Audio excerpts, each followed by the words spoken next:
Friends, I am Aditya and you are watching German class. You are all learning German language from different centers online or offline. And after learning German, what is your aim? To get a job. Right. आपने title बिल्कुल सही पढ़ा. German exam certificate not required.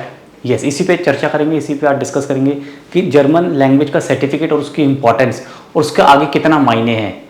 तो आपने German जब सीखी है, language सीखने के बाद आपका भी टारगेट है एक जॉब लेना या स्टडी में पढ़ना. कहीं पे पढ़ना, यूनिवर्सिटी में पढ़ते हो आप या कहीं पे फॉरेन में पढ़ते हो, मास्टर्स पढ़ते हो, बैचलर्स पढ़ते हो, लेकिन जर्मन आप सीख रहे हो एक जॉब के लिए. फाइनल आपका एम क्या है, फाइनल टारगेट क्या है आपका? जॉब लेना जर्मन स्पीकिंग कंट्रीज़ में. स्पेशली जर्मनी में बिना जर्मन लैंग्वेज सर्टिफिकेट के काम चलता ही नहीं है. सर्टिफिकेट और उससे बेटर मैं क्या बोलूँगा, जर्मन स्पीकिंग स्किल्स. आपको जर्मन बोलना आना चाहिए, आपको समझना आना चाहिए. तो इसी पार्ट का हमारा टॉपिक है, यही डिस्कस करेंगे हम. काफ़ी सारे स्टूडेंट्स कोशिश में लगे रहते हैं जर्मन अच्छे से सीखे, जर्मन अच्छे से बोले. ये तो बिल्कुल सही है, लेकिन जर्मन लैंग्वेज का अगर आपका टेल्क OSD कोई थे, अगर आपका सर्टिफिकेट हो ही ना, मतलब अगर ये बोल दी जाए कि सर्टिफिकेट की रिक्वायरमेंट ही नहीं है, नो सर्टिफिकेट,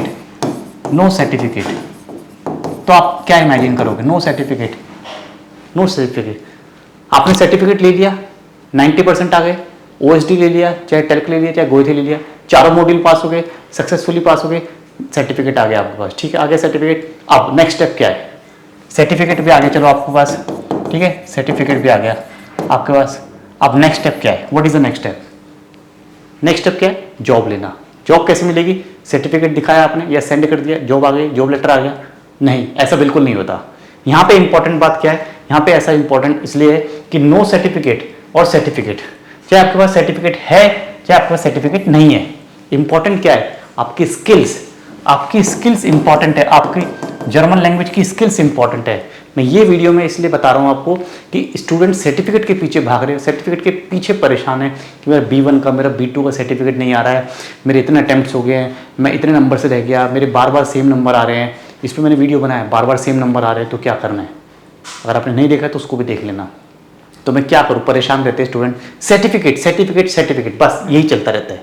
लेकिन एज्यूम करो सर्टिफिकेट मिल गया आपको, या सर्टिफिकेट है नहीं रिक्वायर्ड, चलो बोला कि ठीक है जर्मन B2 लेवल है, आओ जॉब ले जाओ. बट क्या करोगे आप? कैसे आपको पता करेंगे कि आपका B2 है, B1 है? कैसे पता करेंगे? वो आपका इंटरव्यू लेंगे, वो आपका एग्जाम लेंगे. ठीक है, आपका इंटरव्यू होगा, आपका एक सेपरेट एग्जाम होता है, चाहे कंपनी में हो आप, चाहे कहीं पे भी हो. चलो यूनिवर्सिटी में अप्लाई करना है, सर्टिफिकेट लगा दिया, यूनिवर्सिटी में डिग्री मिल गई मास्टर्स की.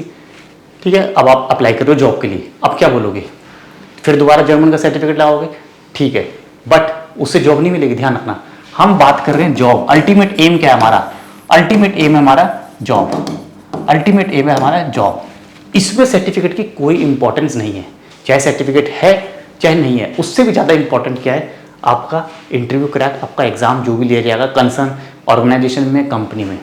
यदि आपके पास वो सर्टिफिकेट है तो अच्छी बात है, नहीं है तो भी कोई बात नहीं. लेकिन सबसे ज़्यादा इंपॉर्टेंट क्या? अगर नहीं है, ये भी सुनना, अगर नहीं है तो आपको टाइम दिया जा सकता है. आपने बहुत अच्छा परफॉर्म किया इंटरव्यू में, हाउस बिल्डिंग के लिए इंटरव्यू दे रहे हो, नर्सिंग की जॉब के लिए दे रहे हो, या हेल्थ सेक्टर में डॉक्टर के लिए दे रहे हो, जर्मनी में अप्लाई कर रहे हो.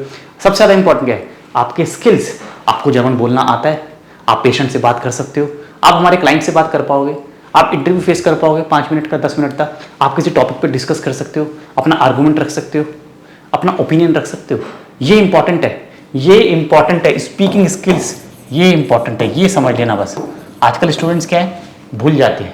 जर्मन बोलना भी इंपॉर्टेंट है, खाली सर्टिफिकेट इंपॉर्टेंट नहीं है. उससे ज़्यादा इंपॉर्टेंट मेरे लिए क्या है? Speaking skills. आपकी स्पीकिंग स्किल्स, आपको बोलना आना चाहिए, आप बोल पा रहे हो कि नहीं, ये डिसाइड करेगा कि आपको जॉब मिलेगी कि नहीं. यहाँ से डिसाइड होगा मिलेगी या नहीं मिलेगी. आती है तो सिंपल मिल जाएगी, नहीं आती तो नहीं मिलेगी. तो यही आपको समझा रहा हूँ कि सर्टिफिकेट से ज़्यादा इंपॉर्टेंट है अपनी स्किल्स को इम्प्रूव करो. पढ़ना सीखो, लिखना सीखो, बोलना सीखो, कम्युनिकेट करना सीखो. ये अब जब आप सीख जाओगे तो डेफिनेटली आपको काफ़ी अच्छे ऑप्शंस मिलेंगे. चाहे आप हाउस बिल्डिंग के लिए जा रहे हो, चाहे जर्मनी में स्टडीज़ के लिए जा रहे हो, मास्टर्स के लिए जा रहे हो, बैचलर्स के लिए जा रहे हो. ठीक है, आपकी जो भी एक्सपीरियंस है, वर्क एक्सपीरियंस है, वो तो काम आएगा ही आएगा. बट जर्मनी में आप कहीं भी बात करोगे, कोई आपका दोस्त है, परिचित है, जर्मनी में काम कर रहे हैं, उनसे एक बार जरूर पूछ लेना. पहले होता था, आज से अगर मैं 5 साल पहले की बात करूँ तो A1 A2 करके आपको जॉब मिल जा रही थी. अब A1 A2 में भी जॉब नहीं मिल रही है. अब A1 A2 भी नहीं, क्या रिक्वायरमेंट हो गया? B2 तो आपको करना ही होगा अगर कहीं अप्लाई करना है, जॉब क्रैक करना है. इंटरव्यू क्रैक करना है, जॉब लेनी है। B2 कंपटीशन बढ़ रहा है, नंबर ऑफ इंडियंस जो जर्मनी पहुंच रहे हैं वो भी हर साल बढ़ रहे हैं।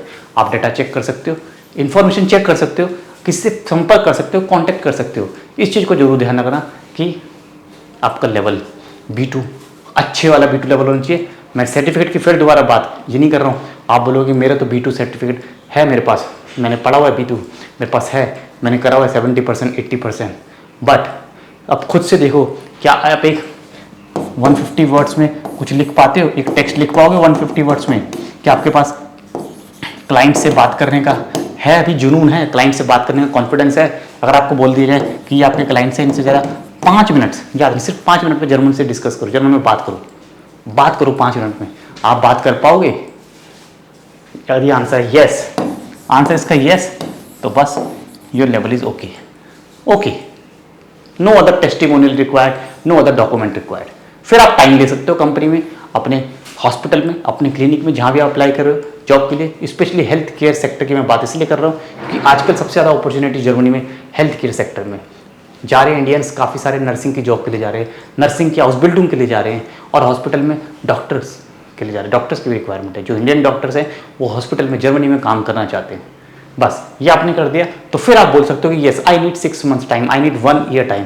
फिर आप दम लगाओ, फिर आप पूरा दम लगाओ यहाँ पे, फिर आप एग्ज़ाम क्रैक करो, ठीक है। जो भी इंपॉर्टेंट है वहाँ आपको बता देंगे, टैलेंट चाहिए, ग्रोथ चाहिए, ये दोनों ही इंपॉर्टेंट होते हैं, कोई भी कर सकते हो।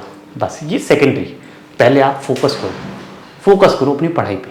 और अगर इंडिया में बैठे बैठे हो भी, इंडिया से जर्मनी जाना है तो ठीक है, पहले पढ़ाई करो, फोकस करो स्पीकिंग पे, बोलने में, लिखने में। बट स्टूडेंट्स क्या उल्टा कर रहे हैं, सर्टिफिकेट के पीछे भाग रहे हैं और उसके बाद बोलना सीखते हैं। ये क्या हुआ?